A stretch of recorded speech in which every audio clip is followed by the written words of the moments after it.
Korban dicegat dan dianiaya.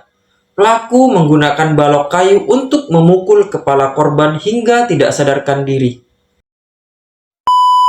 Halo guys, terima kasih sudah mengklik video ini. Oke, kali ini saya akan membahas sebuah kasus pembunuhan yang sangat menyedihkan, bahkan saking menyedihkannya bisa bikin kita meneteskan air mata. Di tanggal 28 April 2026, duka menyelimuti rumah sederhana milik seorang ustazah yang bernama Hasanah. Di mana Hasanah ini yang sudah berumur 25 tahun, tinggal di Kelurahan Sungai Ulin, Kota Banjarbaru, Kalimantan Selatan. Perlu kalian garis bawahi, video ini saya buat untuk mengedukasi kita sama-sama. Bagaimana kasusnya? Mari kita bahas. Pertama-tama kita bahas biodata korban dulu. Korban ini bernama Hasanah atau biasa dipanggil Ustazah Hasanah, yang sekarang sudah berumur 25 tahun. Status keluarganya, dia adalah seorang anak yatim piatu. Ibunya meninggal saat korban masih umur 5 tahun. Dan ayahnya meninggal di tahun 2016. Hasanah ini tinggal berdua bersama neneknya. Hasanah ini merupakan alumni Pondok Pesantren Maru'atul Luknah Matapura.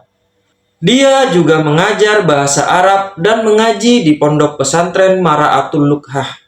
Dia sudah mengabdi selama 10 tahun dan pekerjaan sampingan menjaga toko aksesoris. Jadi selain ustazah ini mengajar, dia juga bekerja sampingan sebagai penjaga toko.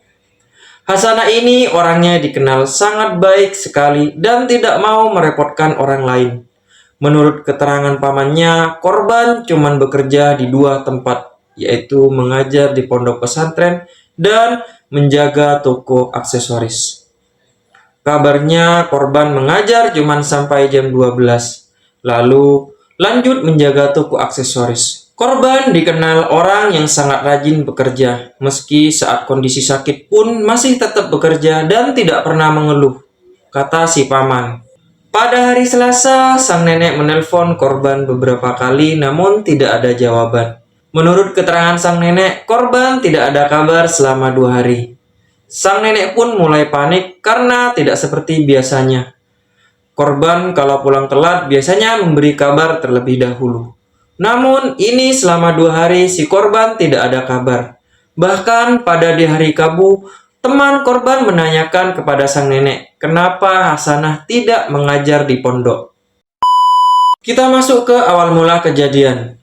Awal mula kejadian, korban setiap hari, malam, siang melewati jalur sepi untuk menuju ke rumah atau menuju ke tempat kerja.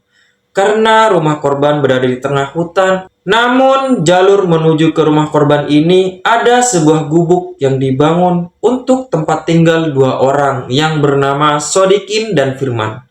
Di mana Sodikin dan Firman ini masih 2 minggu tinggal di gubuk itu untuk merawat kebun. Namun entah datang dari mana ide mereka untuk membegal si korban. Kabarnya motif ini karena kedua pelaku ini memiliki faktor ekonomi.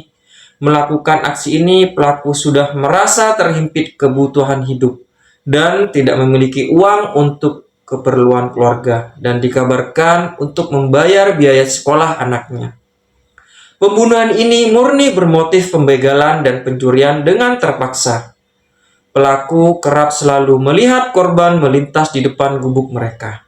Pelaku mengira korban membawa uang yang sangat banyak karena korban selalu membawa tas. Lalu di tanggal 28 hari Selasa, pelaku melakukan aksinya di malam hari. Korban dicegat dan dianiaya. Pelaku menggunakan balok kayu untuk memukul kepala korban hingga tidak sadarkan diri. Selang beberapa menit, korban sadarkan diri dan pelaku menutup mulut korban menggunakan kain. Kedua kaki dan tangan korban diikat dan dianiaya hingga korban meninggal di tempat.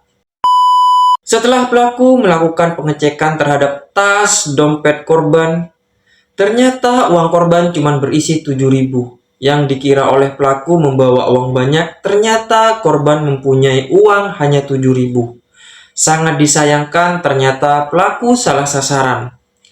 Namun aksi pelaku masih berlanjut. Pelaku menyembunyikan tubuh korban di semak-semak dan sepeda korban yang akan dijual, hingga mengambil HP milik korban agar aksi mereka tidak sia-sia dan tidak diketahui oleh warga.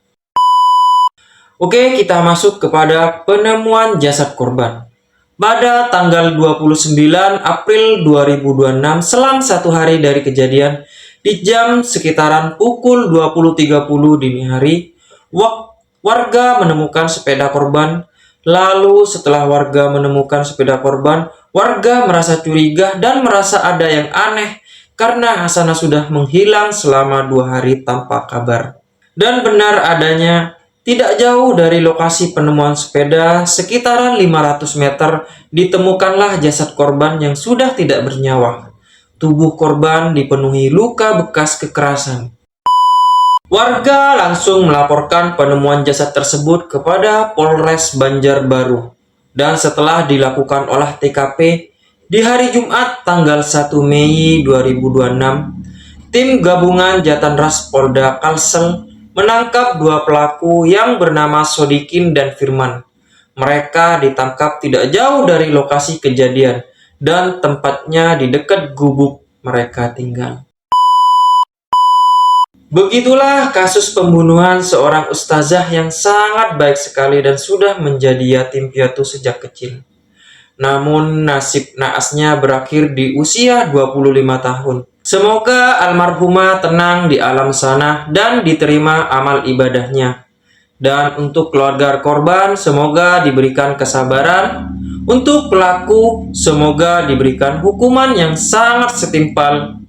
Dan semoga kasus-kasus seperti ini tidak terulang lagi. Mari kita jadikan kasus ini pembelajaran agar kita lebih berhati-hati. Oke, terima kasih kalian sudah menonton video ini sampai selesai.